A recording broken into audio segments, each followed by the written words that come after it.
देखिए, जहां तक विषय एक तरीके से वन वर्ड आंसर का, अगर वन वर्ड वे में इसको ले जाया जाए तो मैं समझता हूं हम संविधान की ओर जा रहे हैं।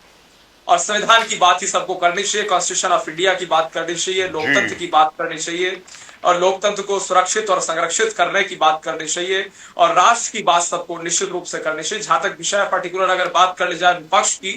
तो विपक्ष में इस मुद्दे को किसी रूप में राजनीतिक मुद्दा नहीं बनाना चाहिए और उसके साथ साथ जो हो रहा है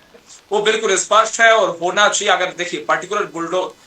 एक तरीके से बुलडोजर पॉलिटिक्स की बात कर ली जाए और बुलडोजर की अगर बात कर ली जाए विशेष रूप से, तो बुलडोजर चलता था, चलता है, डंके की चोट पर चलता रहेगा और समाजवादी पार्टी के लोग भी इसका समर्थन करेंगे, इन्हें करना चाहिए जबकि, लेकिन ये नहीं करते। दुर्भाग्य है, विपक्ष का दुर्भाग्य है, क्योंकि देखिए जहां तक विषय बुलडोजर का, बुलडोजर वहां चलता है, वहां चलना चाहिए जहां अवैध कब्जा है,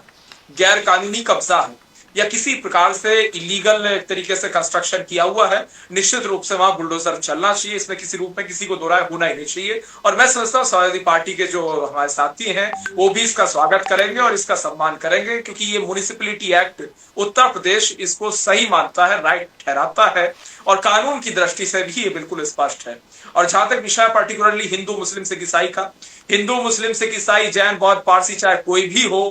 अगर कोई अवैध कब्जा करता है तो उस इलीगल एक तरीके से कंस्ट्रक्शन पे निश्चित रूप से बुलडोजर चलना चाहिए, डेमोलिश होना चाहिए, इस पे किसी रूप में दो राय नहीं। और जहां तक विषय भारतीय जनता पार्टी का, हम हिंदू मुस्लिम सिख ईसाई जैन बौद्ध पारसी सबको equally as per the constitution of India treat करने की बात करते थे, करते हैं और करते रहेंगे। और जो संविधान के खिलाफ बात करेगा वो पूर्ण रूप से गलत है, चाहे किसी राजनीतिक दल का हो। इससे मैं सोचता हूँ पर्टिकुलर मैं कहना चाहूंगा, लेकिन हाँ, हमारा बिल्कुल स्पष्ट मानना है, ये देश अगर किसी किताब और पुस्तक के आधार पर चलेगा तो संविधान के आधार पर चलेगा।